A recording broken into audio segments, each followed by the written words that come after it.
Hello दोस्तों, एक बार फिर से वेलकम है आपका इंडियन पिटारा पर। आज जो वीडियो मैं आपके लिए लेकर आया हूँ ये है letter to the children of India, भारतीय बच्चों के लिए एक चिट्ठी।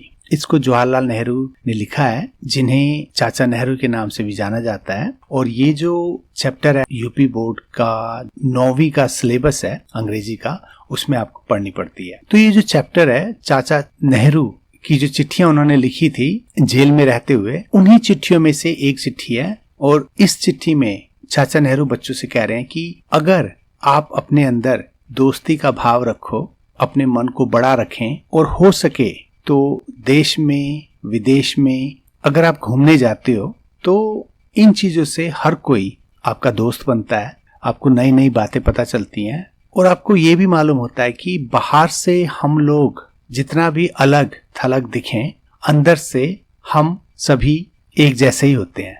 और जब आप घूमते हो, यात्रा करते हो, तो आपको बहुत सारी नई अचरज वाली जो बातें होती हैं उनको देखने का मौका मिलता है, उनको सीखने का मौका मिलता है। और नेहरू ये भी कहते हैं कि यात्रा करने से भारत की जो सुंदरता है, भारत में जो अचरज की चीजें हैं, उन्हें आपको अनुभव करने का मौका मिलता है। तो चलिए ज्यादा टाइम न लेते हुए शुरू करते हैं इस चैप्टर को। माय डियर चिल्ड्रन, मेरे प्यारे बच्चों, I like being with children and talking to them and even more playing with them. मुझे बच्चों के साथ रहना और उनसे बातें करना, और इससे भी ज्यादा उनके साथ खेलना अच्छा लगता है। फॉर ए मोमेंट, एक पल के लिए, I forget that I am terribly old, कि मैं बहुत ही बूढ़ा हो चुका हूँ, terribly old, and that it is a very long time ago since I was a child. और जब मैं बच्चों के साथ होता हूँ तो ये मैं भूल जाता हूँ कि मुझे काफी वक्त हो चुका है बच्चे से बड़े हुए। मतलब मैं सब चीजें भूल जाता हूँ और उनके साथ बच्चा बन जाता हूँ। I do not want to give you a string of good advice as to what you should do and what you should not do. मैं आप लोगों को स्ट्रिंग ऑफ गुड एडवाइस, मतलब एक के बाद दूसरी सलाह नहीं देना चाहता कि आपको क्या करना चाहिए और आपको क्या नहीं करना चाहिए। I suppose you have enough of this from your teachers. मुझे लगता है ये जो सलाह है ये आपको अपने टीचर से जरूर मिलती होगी। तो मैं इस बात को नहीं कहूंगा कि आपको क्या करना चाहिए और क्या नहीं करना चाहिए। If you were with me, अगर आप मेरे साथ होते, I would love to talk to you about this beautiful world of ours. तो मैं आप लोगों से ये जो सुंदर संसार है हमारा, इसके बारे में बात करता। About flowers and trees and birds and animals and stars and mountains and glaciers and all the other wonderful things that surround us in this world. तो मैं आपसे फूलों के बारे में बात करता, पेड़ों के बारे में बात करता, चिड़ियाओं के बारे में बात करता, जानवरों के बारे में बात करता, तारों के बारे में बात करता, पहाड़ों के बारे में बात करता, ग्लेशियर्स जो हिम नदी होती है, जो पहाड़ों से पिघल के जो नदी निकलती है, मैं उसकी बात करता। और इसके साथ ही मैं उन सभी अचरज वाली चीजें जो होती हैं, जो हमें आश्चर्य में डाल देती हैं, वंडरफुल थिंग्स जो हमारे चारों तरफ हैं, सराउंड इस संसार में, मैं इन सभी चीजों के बारे में आपसे बात करता। आई होप, मुझे आशा है, you will be more sensible and open your eyes and ears to this beauty and life that surrounds you, कि आप समझदार बनोगे, सेंसिबल, और आप अपनी आंखें खुली रखोगे, आप अपने कान खुले रखोगे। किस चीज के लिए? कि ये जो सुंदरता है, ये जो जीवन है जिसने हमें चारों तरफ से घेरा हुआ है, मतलब हमारे चारों तरफ इतनी सुंदर चीजें हैं कि इसे आपको जरूर देखना चाहिए। Can you recognise the flowers by their names and birds by their singing? क्या आप किसी फूल को जब देखते हो तो उसका नाम जानते हो? क्या आप उस चिड़िया का नाम जानते हो जिसका गाना आप सुनते हो? How easy it is to make friends with them and with everything in nature. कितना सरल है इन चीजों के साथ दोस्ती करना, और इसके साथ ही वो सब चीजों से दोस्ती करना जो कि प्रकृति, नेचर में होती है। If you go to them affectionately and with friendship. अगर आप इन चीजों को affectionately मतलब प्यार से देखो या उनके साथ बर्ताव करो प्यार से, तो इन चीजों के साथ दोस्ती करना बहुत ही आसान होता है। You must have read many fairy tales and stories in the past. आपने फेरी टेल्स, जो परियों की कहानियां होती हैं, बहुत सारी सुनी होंगी गए वक्त में, मतलब जब आप बड़े हो रहे होते हो. But the world itself is the greatest fairy tale and story of adventure that has ever been written. लेकिन ये जो संसार है, इससे बड़ी परियों की कहानी या रोमांस की कहानी कुछ हो ही नहीं सकती. Only we must have eyes to see and ears to hear and a mind that opens out to the life and beauty of the world. लेकिन इसे देखने के लिए हमारे पास आंखें होनी चाहिए, हमारे पास कान होने चाहिए और हमारे पास एक ऐसा मन होना चाहिए जो कि इन बातों को अपनाए, देखने की कोशिश करे, सुनने की कोशिश करे कि इस संसार में कितनी सुंदरता भरी हुई है. I have recently been to the United States of America. मैं अभी कुछ ही समय पहले अमेरिका गया था, United States of America, Canada and England. Canada गया था, उसके बाद मैं इंग्लैंड भी गया था. I found the children there very like the children here and so I easily made friends with them and whenever I had the chance. तो वहाँ के जो बच्चे थे वो भी मुझे लगा कि हमारे जो बच्चे होते हैं उन्हीं की तरह थे और इसीलिए उनसे भी मैं बहुत ही आसानी से दोस्ती कर सका जहां भी मुझे मौका मिला. Whenever I had the chance, I played with them a little. और इसके साथ ही मैंने उनके साथ थोड़ा बहुत खेला भी. That was much more interesting than many of my talks with the grown-ups who imagine they are very different and deliberately make themselves so. और ऐसा करना मतलब इन बच्चों के साथ खेलना बहुत ही इंटरेस्टिंग था, उन बातों से भी ज्यादा जो कि मैं ग्रोन अप्स, जो एडल्ट लोग थे, जो वयस्क लोग थे, उनके साथ बातें करने से ये करना अच्छा था. क्योंकि ये जो लोग हैं ग्रोन अप्स, एडल्ट्स, वो ऐसा सोचते हैं कि वो बहुत ही अलग हैं बच्चों से और कई बार तो वो डेलिबरेटली जानकर भी ऐसा दिखाने की कोशिश करते हैं. तो बच्चों के साथ जितना उन्हें खेलना या बातें करना अच्छा लगता था, उतना उन्हें नेताओं के साथ समय बिताना अच्छा नहीं लगता था. Some months ago, the children of Japan wrote to me and asked me to send them an elephant. कुछ महीने पहले की बात है, जापान के बच्चों ने मुझे लिखा और मुझसे पूछा कि क्या मैं उन्हें एक हाथी भेज सकता हूँ. I sent them a beautiful elephant on behalf of the children of India. मैंने उन्हें एक बहुत ही सुंदर हाथी इंडिया के बच्चों की तरफ से भेजा, on behalf of the children of India. This elephant came from Mysore and traveled all the way of sea to Japan. ये जो हाथी था ये मैसूर से आया था और इसने फिर समुद्र के रास्ते यात्रा करके ये जापान पहुंचा. When it reached Tokyo, जब ये टोक्यो पहुंचा जापान में, thousands of children came to see it.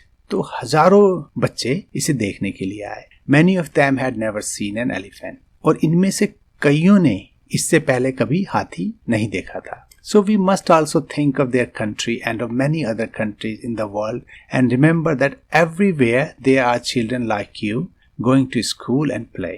तो हमें भी उनके देश के बारे में सोचना चाहिए और इसके साथ ही और भी कई देश हैं इस संसार में और हमें ये नहीं भूलना चाहिए कि इन हर जगहों पर बच्चे हैं आप ही की तरह जो स्कूल जाते हैं, खेलते हैं, sometimes quarreling but always making friends again. कई बार ऐसा होता है कि वो quarreling करते हैं, वो झगड़ा करते हैं, लेकिन उसके बाद वो फिर दोस्त बन जाते हैं. You can read about these countries in your books and when you grow up. आप इन देशों के बारे में अपनी किताबों में पढ़ सकते हैं और जब आप बड़े हों, grow up, many of you will visit them. आप में से कई इन देशों को घूमने जाएंगे. Go there as friends and you will find friends to greet you. अगर आप वहाँ एक दोस्त की तरह जाते हो तो आपको वहाँ पर भी आपके बहुत सारे दोस्त मिलेंगे.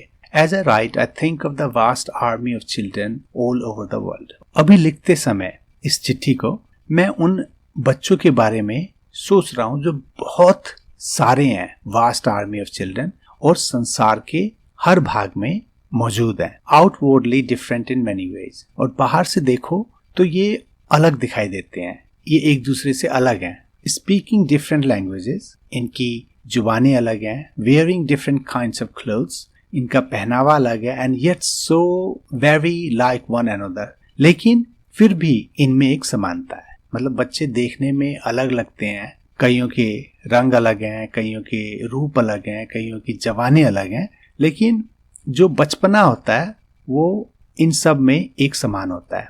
If you bring them together they play और क्वारल, और अगर आप इन्हें एक साथ लेके चलो तो ये खेलते भी हैं, क्वारल लड़ाई भी करते हैं, but even their quarreling is some kind of play, लेकिन इनकी लड़ाई में भी एक किस्म का खेल होता है। They do not think of differences amongst themselves. ये अपने बीच में किसी अंतर के बारे में नहीं सोचते। मतलब जब बच्चे खेल रहे होते हैं तो इनको कोई फर्क नहीं पड़ता कि किसी का रंग अलग है या किसी की जुबान अलग है या किसी का पहनावा अलग है। Adventure, wonder and discovery. अब यहाँ पे आके जो रोमांच है, एडवेंचर, वंडर जो आश्चर्य है, और जो डिस्कवरी जो खोज है, इसके बारे में लिखा है। Our country is a little world in itself. हमारा जो देश है ये अपने आप में एक छोटा सा संसार है, with an infinite variety of places for us to discover. यहाँ पे इतनी जगह है जो कभी खत्म नहीं होती, इन्फिनिट वेराइटी ऑफ प्लेसेस, और जिसे कि हमें खोजना है। I have travelled a great deal in the country and I have grown in years. मैंने इस देश में बहुत सारी यात्राएं की हैं और मैं यहीं पे काफी सालों से रहा हूँ। I wish I had more time, लेकिन मुझे लगता है कि मुझे और भी समय चाहिए, या मेरे पास और भी समय होता, so that I could visit all the नुक्स एंड कॉर्नर्स ऑफ इंडिया, ताकि इंडिया की जितने नुक्कड़ और भाग हैं, कॉर्नर्स, मैं उन्हें भी देख पाता। तो यहाँ पे वो कह रहे हैं कि हालांकि मैंने बहुत घूमा है इंडिया, लेकिन फिर भी अभी भी इतनी जगह है जहाँ मैं जाना चाहूँगा, लेकिन मेरे पास समय नहीं है। I would like to go there in the company of bright young children whose minds are opening out with wonder and curiosity.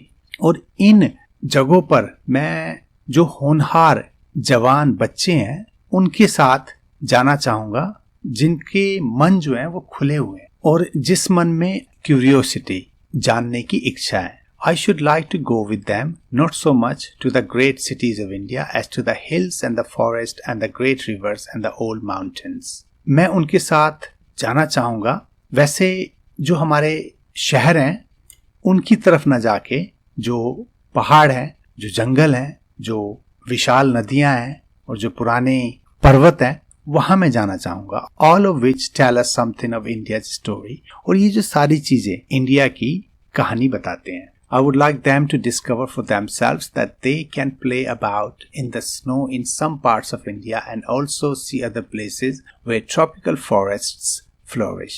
मैं चाहूँगा कि वो उन जगहों की खोज करें जहाँ कभी तो वो बर्फ में खेल सकते हैं, कई ऐसे पार्ट्स हैं इंडिया के, और इसके साथ ही कई ऐसे पार्ट्स भी हैं जहाँ पे उमस ट्रॉपिकल से भरे हुए जंगल हैं जो कि फ्लोरिश, बहुत बड़ी मात्रा में उगे हुए हैं। तो यहाँ पे नेहरू ये कहना चाहते हैं कि इंडिया इतनी बड़ी कंट्री है कि एक हिस्से में जहाँ आप बर्फ में खेल सकते हो, वहीं दूसरी जगह गर्मी से भरे हुए लहलहाते हुए जंगल हैं, उसे आप देख सकते हो। Such a trip with children would be a voyage of discovery of the beautiful trees of our forests and hillsides and the flowers that grace the changing seasons and bring life and color to us.